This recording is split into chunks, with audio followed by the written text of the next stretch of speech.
Hi friends, ಎಲ್ಲರಿಗೂ ನಮಸ್ಕಾರ. Gagan cooking ಚಾನಲ್ಗೆ ಸ್ವಾಗತ.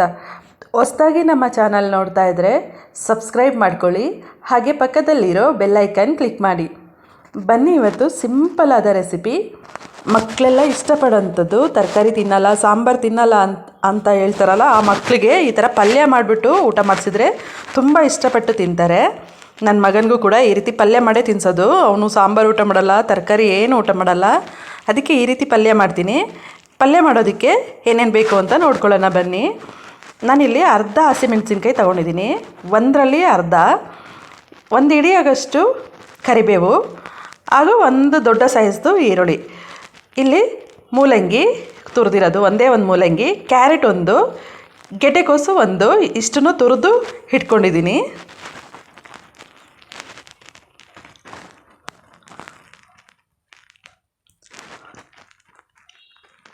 ಈಗ ನಾನು ಬಾಣಲೆ ಇಟ್ಕೊಂಡಿದ್ದೀನಿ. ಬಾಣಲೆ ಕಾದ ನಂತರ ಸ್ವಲ್ಪ ಎಣ್ಣೆ ಹಾಕಬೇಕು. ಪಲ್ಯ ಅಂದರೆ ಸ್ವಲ್ಪ ಹೆಚ್ಚಾಗಿ ಎಣ್ಣೆ ಇದ್ದರೆ ತುಂಬ ಟೇಸ್ಟ್ ಬರುತ್ತೆ. ನಾನು ಸ್ವಲ್ಪ ಎಣ್ಣೆ ಹಾಕ್ಕೊಳ್ತಾ ಇದ್ದೀನಿ. ಎಣ್ಣೆ ಕಾದ ನಂತರ ಹೆಚ್ಚಿರೋಂಥ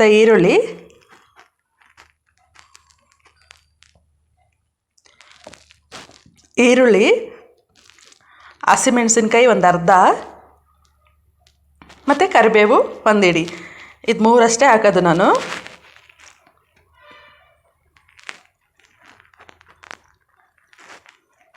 ಹಾಕಿ ಈರುಳ್ಳಿ ಕೆಂಪಗಾಗೋ ತನಕ ಫ್ರೈ ಮಾಡ್ಕೊಳ್ಬೇಕು. ಸ್ವಲ್ಪ ಕೆಂಪಗಾಗಬೇಕು.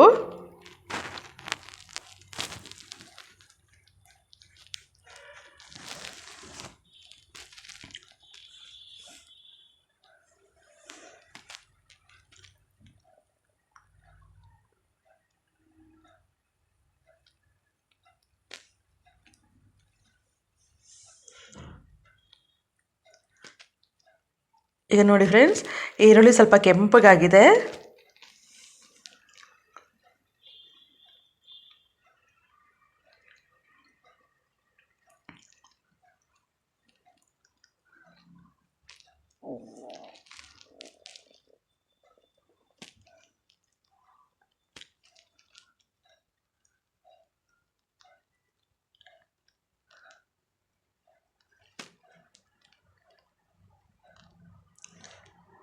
ನೋಡಿ ಫ್ರೆಂಡ್ಸ್, ಇಷ್ಟು ಕೆಂಪಗಾದರೆ ಸಾಕು. ಈಗ ನಾವು ತುರಿದಿರೋ ಅಂಥದ್ದು ಕ್ಯಾರೆಟ್ ಒಂದು, ಗೆಡ್ಡೆಕೋಸು ಒಂದು, ಹಾಗೂ ಮೂಲಂಗಿ ಒಂದು ತುರಿದಿಟ್ಟಿದ್ನಲ್ಲ, ಅದನ್ನು ಹಾಕ್ಕೊಳ್ತಾ ಇದ್ದೀನಿ. ಅದನ್ನು ಹಾಕ್ಕೊಂಡು ಸ್ವಲ್ಪ ತಿರುಗಿಸ್ಕೊಳ್ಬೇಕು. ಕೈನಲ್ಲಿ ಎಲ್ಲ ಮಿಕ್ಸ್ ಮಾಡ್ಕೊಳ್ಬೇಕು. ಈ ರೀತಿ ಮಿಕ್ಸ್ ಮಾಡ್ಕೊಳ್ಬೇಕು.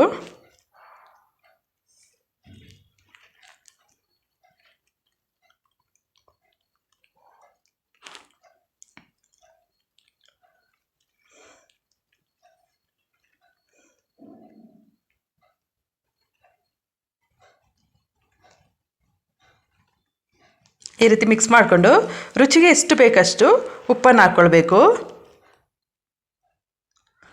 ಉಪ್ಪನ್ನು ಹಾಕ್ಕೊಂಡು ಈ ರೀತಿ ಚೆನ್ನಾಗಿ ಮಿಕ್ಸ್ ಮಾಡ್ಕೊಳ್ಬೇಕು.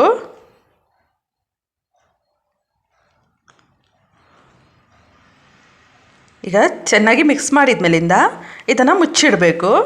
ನೀರು ಸ್ವಲ್ಪನೂ ಹಾಕ್ಕೊಳ್ಬಾರ್ದು, ಯಾಕೆ ಅಂದರೆ ತುರಿದಿರೋದ್ರಲ್ಲೇ ನೀರಿರುತ್ತೆ. ಮುಚ್ಚಿಟ್ಟು ಒಂದು 5ರಿಂದ 6 ನಿಮಿಷ ಬೇಯಿಸ್ಕೊಳ್ಬೇಕು ಇದನ್ನು. ಈಗ ನೋಡಿ ಫ್ರೆಂಡ್ಸ್, ಚೆನ್ನಾಗಿ ಬೆಂದಿದೆ. ಇದು ತುಂಬ ಟೇಸ್ಟಿಯಾಗಿರುತ್ತೆ. ಮಕ್ಕಳೆಲ್ಲರೂ ಸಹ ಇಷ್ಟಪಟ್ಟು ತಿಂತಾರೆ. ಒಮ್ಮೆ ನೀವು ಕೂಡ ಟ್ರೈ ಮಾಡಿ ನೋಡಿ ಫ್ರೆಂಡ್ಸ್. ನಿಮಗೆ ಈ ವಿಡಿಯೋ ಇಷ್ಟ ಆದಲ್ಲಿ ಪ್ಲೀಸ್ ಲೈಕ್ ಮಾಡಿ, ಕಮೆಂಟ್ ಮಾಡಿ, ಶೇರ್ ಮಾಡಿ, ಹಾಗೆ ಗಗನ್ ಕುಕಿಂಗ್ ಚಾನಲ್ಗೆ ಸಬ್ಸ್ಕ್ರೈಬ್ ಆಗಿ. ಈ ವಿಡಿಯೋ ನೋಡಿದ್ದಕ್ಕೆ ಎಲ್ಲರಿಗೂ ಧನ್ಯವಾದಗಳು.